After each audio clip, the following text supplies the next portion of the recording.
il y a jamais lieu de parler de chronologie dans l'œuvre de Daniel, parce qu'il revient sans arrêt sur les mêmes choses et que toutes les formes sont à peu près cycliques, elles suivent une migration, elles reviennent après une métamorphose de loin en loin et de temps en temps dans toute l'œuvre. C'est fait de rebonds, de points d'appui et de choses qui viennent de divers points et qui convergent. Alors, si tu veux, c'est aussi important de penser au fait que Daniel a aimé le théâtre, que Nadine a été comédienne, que Daniel a eu comme principal ami quelqu'un qui s'appelle Lecoq, qui est un pédagogue de théâtre, comme aujourd'hui Philippe Grolier. Et tout ça est lié, si tu veux, le monde du spectacle, du théâtre, puis les masques de bal.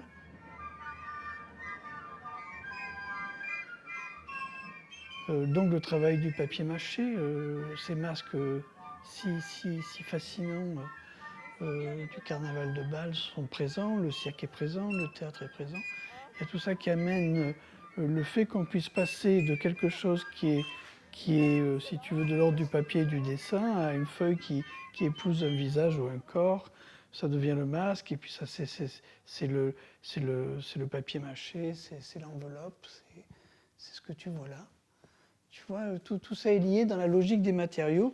Et tu en vois la suite avec toutes ces pièces en plâtre sur treillis de fil de fer qui ont été créées à partir de dessins bien antérieurs. Tu vois, tu as les dessins du carnaval de Bâle qui datent de je ne sais pas combien, d'il y a combien d'années, et le fait qu'aujourd'hui ça puisse donner une pièce en 3 dimensions. Alors voilà, d'abord, ne pas penser qu'une œuvre est chronologique, une œuvre est toujours diachronique, c'est-à-dire qu'une œuvre c'est toujours un tressage dans le texte comme dans l'œuvre d'un artiste comme Daniel, un tressage, c'est-à-dire on fait, on défait, on revient en arrière, on repart en avant, et on ne se pose pas des problèmes, si tu veux, d'évolution, ni de progrès, ni de chronologie, ni de parcours, parce que tout ça est inscrit dans une volonté, et qu'une œuvre n'est jamais inscrite dans une volonté. Elle est inscrite dans des nécessités, mais pas dans une volonté. Alors, c'est ça qui est au travail là, avec l'équilibre, hein, les suspensions et des positions paradoxales par rapport à la notion de poids. Parce que bien entendu, quand on parle de sculpture, immédiatement, ce qui s'impose, c'est quelque chose qui serait de l'ordre de l'érigé, de l'ostentatoire, et qui aurait un centre de gravité bien assis. Alors que là, il est renversé, le centre. Tu vois, il est mis en haut au lieu d'être mis en bas. Il est suspendu, par conséquent, il est flottant, fragile, rien n'est instauré. C'est de la sculpture, mais c'est de l'assemblage qui donne un volume. C'est plus du volume d'ailleurs que de la sculpture. Il y a du modelage, il y a du pétrissage, il y a un contact avec la matière qui est permanent à travers le papier mâché ou à travers les lamelles qui sont posées, juxtaposées comme autant de couches de peinture, peut-être, j'en sais rien. Et puis il y a le fait que la ligne peut amener un rebond ou le miroir. Ce qui fait que tout ce qui a été fait aussi dans la peinture est réinjecté dans ces assemblages. Et ce qui avait lieu dans la peinture, c'était justement une histoire de circulation et de mouvement et de rebond entre les choses. C'est comme si toute la surface était animée par un jeu de ping-pong entre différentes taches colorées ou différents éléments. Et là, tu retrouves la même chose. Tout ça se croise. Alors maintenant, le dos est ici très, très bien. Il est très intéressant. Et l'idée du dos, ça, c'est vraiment bien, quoi. Parce que, bon, ça a l'air bidimensionnel parce que 2 fois le cadre et le tableau sont réaffirmés par le cadre métallique puis par l'ardoise, mais il y a quand même un dos. Et qu'on puisse nous parler du dos, c'est bien, quoi. Tu vois, le dos, c'est très très important. Le dos, avant qu'on tourne autour d'une sculpture, il a fallu du temps. Elle a d'abord été dans la niche, elle a appartenu à la niche. Et si tu veux, dans le gothique, la statuaire, ce qu'on appelle la statue encore, appartient toujours à la niche. Il a fallu du temps pour qu'elle s'aventure dans l'espace, la sculpture. Il a fallu du temps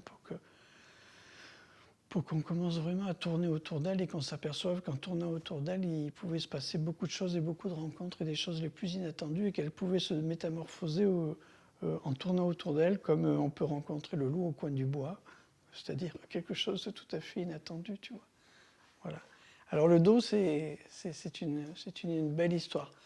Tu te souviens dans Godard, le dernier plan du mépris, quand le mec du péplum, l'espèce de bouffon, c'est le dernier plan, il y a toutes les machines, il est là de dos, il regarde la Méditerranée, c'est Ulysse qui est là et qui regarde la Méditerranée, il est de dos comme ça. Tu vas montrer les choses de dos. Le dos, l'envers des choses, l'envers du décor. Alors, l'envers du décor, c'est aussi qu'il y a de la théâtralité, et que dans la théâtralité, il faut qu'il y ait de la déception. Le spectacle et l'idée même du spectacle, dans ce qu'il a de visuel ou dans ce qu'il a d'intellectuel, demande quand même quelque chose qui serait de l'ordre de la coulisse ou du dos. Sinon, bien entendu, tu es uniquement dans l'émerveillement et la croyance, et qu'il ne s'agit pas d'une œuvre euh, de croyance. Il ne s'agit pas non plus d'une œuvre d'incrédulité, mais il s'agit d'une œuvre dialectique, c'est-à-dire qui te donne à entrevoir l'aspect double face, double jeu de tous les éléments du monde, l'aspect dialectique de tous les éléments du monde. Le côté c'est noir et c'est blanc, c'est dans ce sens, c'est bien et c'est mal, c'est dans ce sens et dans ce sens, qui appartient vraiment à l'intelligence structurelle fondamentale de l'œuvre de Daniel. On n'arrête pas d'en parler à travers les signes, à travers tout ça. C'est pas que du binaire, parce que justement, là où on échappe, là où il y a toujours un troisième terme, c'est par l'humour, c'est par l'éclat de rire, ou bien par la situation un petit peu tragique que cette bipolarité peut engendrer, quoi. Donc c'est pas simplement ces deux choses en entraînent sans doute une troisième. Là, le côté navré de cette sorte de bidasse, moi j'ai toujours vu une sorte de bidasse navrée, tu vois. J'ai toujours vu un personnage de caricature ou de dessin humoristique ou de dessin politique. Tu sais, les dessins très très rapides que font les gens dans les journaux, quoi. Et ça va bien avec cette espèce de caporal, pas épinglé, mais je sais pas, suspendu. Et il est curieux, quoi.